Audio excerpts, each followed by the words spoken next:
Hello bachcho, let's read out the question first. Two identical coils, each of inductance L are interconnected, A in series, B in parallel.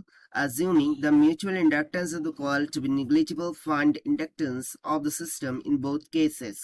So देखिए question में बहुत ही simple सा concept बोल रहा है कि initially हमारे पास दो इंडक्टेंस कॉइल है, उसकी इंडक्टेंस कितनी है, L के इक्वल।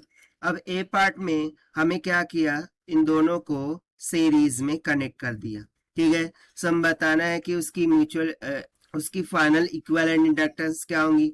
अब बी पार्ट में जब हम उसे पैरेलली कनेक्ट कर दें, सो उस टाइम पर इक्विवेलेंट इंडक्टेंस कितनी होगी वो हमें फाइंड करना है।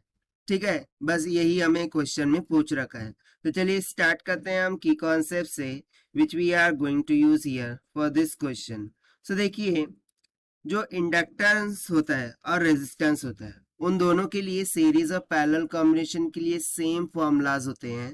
तो जब कभी इंडक्टेंस को सीरीज में जोड़ा जाए, दो इंडक्टेंस हो उनको सीरीज में जोड़ा जाए, ठीक है, सो उनका इक्विवेलेंट जो होता है उन दोनों के एडिशन के बराबर होता है।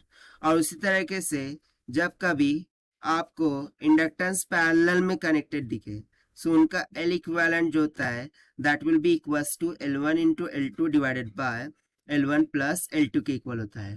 सो इसी कॉन्सेप्चुअल फॉर्मूले का यूज करके हम सॉल्यूशन देख लेते हैं। सो ए पार्ट में दोनों सीरीज में कनेक्टेड है, ठीक है, सो सीरीज के लिए क्या हो जाएगा, L equivalent that is L equivalent will be equals to L1 plus L2 हो जाएगा, that will be equals to L plus L comes out to be twice of L। ठीक है, सो सीरीज कनेक्शन में L equivalent कितना आ गया, 2L के equal. अब इस तरीके से बी पार्ट के लिए देखते हैं। सो बी पार्ट में पैरेलली कनेक्टेड है, सो उसके लिए L इक्विवेलेंट का फॉर्मूला लग जाएगा L1 into L2 divided by L1 plus L2, so that will be equals to L into L divided by L plus L, so it's comes out to be L का square divided by twice of L, x L से एक L cancel हो गया, it will comes out to be L divided by 2। So यहाँ से parallel combination में जो equivalent inductance है वो कितनी आ गई, L बाय 2 के इक्वल। ये हो गया बी पार्ट का आंसर।